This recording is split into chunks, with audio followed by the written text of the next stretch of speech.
Hello students, स्वागत है आप सभी का लर्निंग एजुकेशन सेंटर के यूट्यूब चैनल पे। आज हम इस वीडियो में क्लास 10 के सोशल के ज्योग्राफी लेसन 2 का एक्सप्लेनेशन के बारे में पढ़ेंगे। तो शुरुआत करते हैं। आइए, सबसे पहला हमारा पॉइंट है डेजर्टिफिकेशंस। तो क्या होता है डेजर्टिफिकेशन, इसके बारे में पढ़ते हैं। Desertification is the process by which the biological productivity of the drylands arid and semi-arid lands is reduced due to natural or man-made factors. It does not mean the expansion of existing deserts. डेजर्टिफिकेशंस का मतलब होता है कि desertification वो process है जिसके तहत ज़मीन की जो उर्वरक क्षमता होती है, वहाँ पैदा होने वाले जो अनाज पैदा होने की जो क्षमता होती है उस ज़मीन की, वो ख़त्म हो जाती है और वो ज़मीन सूख के फट जाती है। ठीक है, वहाँ की जो उर्वरक क्षमता होती है वो ख़त्म हो जाती है। इसके कारण काफ़ी सारे हो सकते हैं, या तो वो नेचुरल कारण हो सकते हैं जिसकी वजह से काफ़ी दिनों से बारिश ना हुआ हो, तो उसके वजह से भी हो सकता है। अदरवाइज मैन मेड कारण भी हो सकते हैं, मानव के द्वारा, इंसानों के द्वारा भी कुछ कारण हो सकते हैं। तो इसके वजह से भी ये डेजर्टिफिकेशन हो सकता है।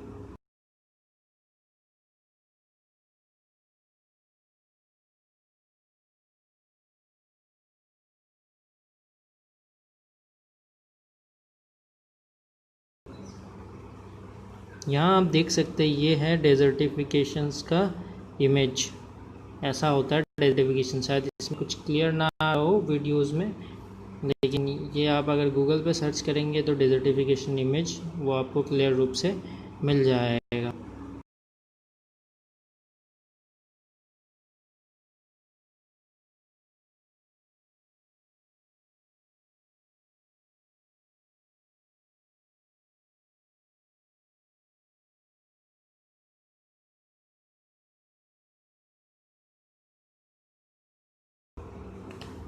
अब आगे बढ़ते हैं कॉजेस ऑफ डेजर्टिफिकेशंस। डेजर्टिफिकेशंस होने के कारण क्या क्या है।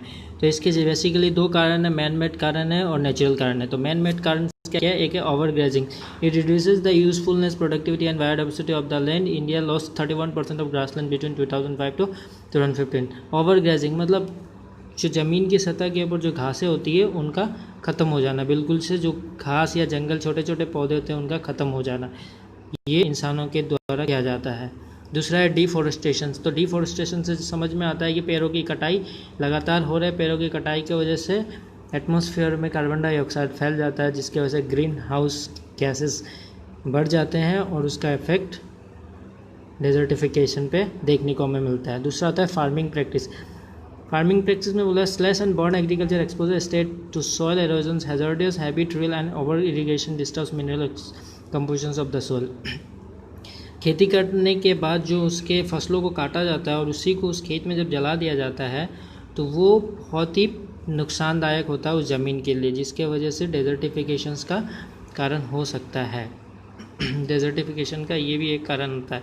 उसके बाद है अर्बनाइजेशंस। माफ़ कीजिएगा, यहाँ पे एन नहीं है। The urbanisation increase the demand of the resources, increase drawing more resources and living lands that easily succumb to desertification. Urbanisations का लगातार पॉपुलेशन बढ़ने से रिसोर्सेज का डिमांड बढ़ेगा।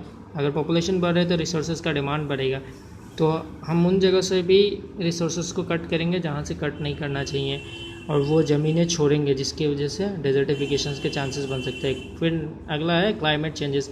इट में exacerbate desertification through alternations of spatial and temporal patterns in the temperature, rainfall, solar and radiations in the wind। और climate change में बदलाव हो सकता है, जैसे कि टेम्परेचर बढ़ेगा, तापमान में बढ़ोतरी होगी, बारिश की मात्रा में कमी या उन जगहों पे ज़्यादा होगी जहाँ बारिश ही नहीं होती थी। ठीक है, हवा में बदलाव आएंगे। ये सारे मैन मेड कॉजेज़ हैं डेजर्ट।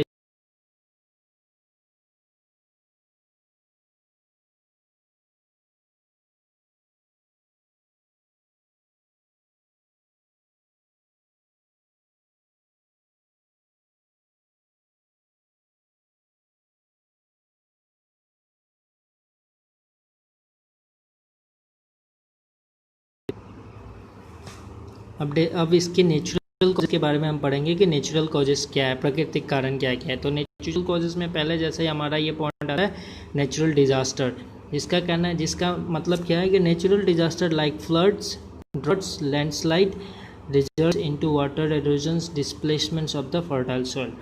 नेचुरल रिसोर्स डिजास्टर वो है जैसे कि बाढ़ का आना, सूखा पड़ जाना, ज़मीन का कटाव होना, ये सारे जो है कि फर्टाइल जो उर्वरक जिस ज़मीन है उनको नुकसान पहुंचाते हैं, जिसके वजह से खेती लायक ज़मीन ख़त्म हो जाती है, और ये नेचुरल कॉजेस हो सकते हैं डेजर्टिफिकेशंस के।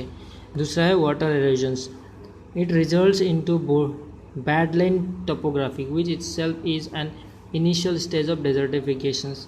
वाटर एरोजन मतलब ज़मीन में पानी की कमी होना, अगर सीधा से बोलते हैं कि ज़मीन का या फिर जो ज़मीन होते हैं उसको पानी के कटाव में बहा के लेके जाना, तो ये प्रॉब्लम हो सकता है डेजर्टिफिकेशंस का। दूसरा है कि wind erosions, sand encroachments by wind reduces fertility of the soil making the land susceptible to the desertifications. हवा के द्वारा ज़मीन की उर्वरक क्षमता को उड़ा के एक जगह से दूसरी जगह तक ले जाना और उस